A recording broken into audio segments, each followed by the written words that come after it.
গাজা ও লেবাননে ইসরায়েলের নজিরবিহীন নৃশংসতার জেরে মধ্যপ্রাচ্যে ক্রমশ বাড়ছে উত্তেজনা। অঞ্চলটিতে দেখা দিয়েছে যুদ্ধ ছড়িয়ে পড়ার শঙ্কা। মধ্যপ্রাচ্য ইস্যুতে ইসরায়েলকে রক্ষায় মহাব্যস্ত পশ্চিমা দেশগুলো।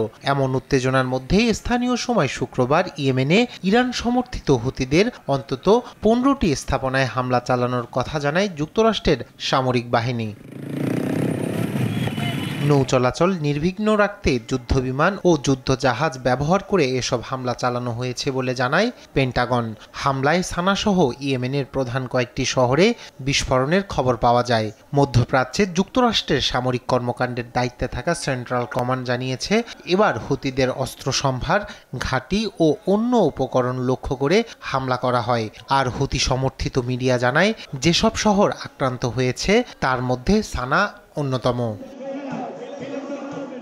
গেল নভেম্বর থেকে হুতিরা লোহিত সাগরে অন্তত 100 জাহাজে হামলা করে।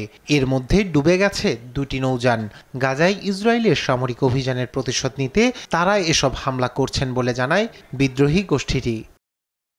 হামাসের হামলার জন্য পশ্চিমা দেশগুলোর সরকার ইসরায়েলের প্রতি সমর্থন জানালেও গাজায় ইসরায়েলের নির্বিচার বোমা বর্ষণ ও তাদের সৃষ্ট মানবিক সংকটের ফলে ইসরায়েলের বিরুদ্ধে বিশ্বজুড়ে বাড়ছে ক্ষোভ। মধ্যপ্রাচ্যে ইসরায়েলি আগ্রাসন বন্ধে এবং হামলার প্রতিবাদে এ অঞ্চলটির বিভিন্ন দেশে বিক্ষোভ মিছিল করেছেন হাজারো মানুষ।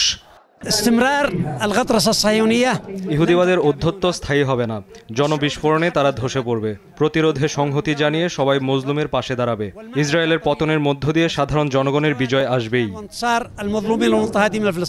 এদিকে ইসরায়েলি হামলায় নিহত হিজবুল্লাহ নেতা হাসান নাসরাল্লাহকে সম্মান জানাতে সমাবেশ করেছে হাজার হাজার ইয়েমেনি বাসিন্দা। স্থানীয় সময় শুক্রবার ইয়েমেনের সানায় জড়ো হন হুতি সমর্থক ও সাধারণ বাসিন্দারা।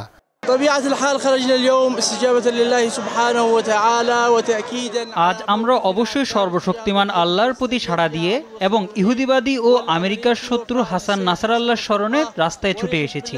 মহান বীরকে মুসলিম উম্মাহ চিরজীবন মনে রাখবে। তিনি অমর হয়ে থাকুন বিশ্বজাহানে।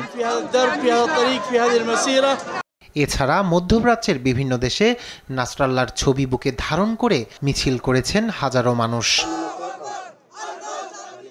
রায়হান কবি শুভ্র, নিউজ ডেস্ক, দেশ টিভি।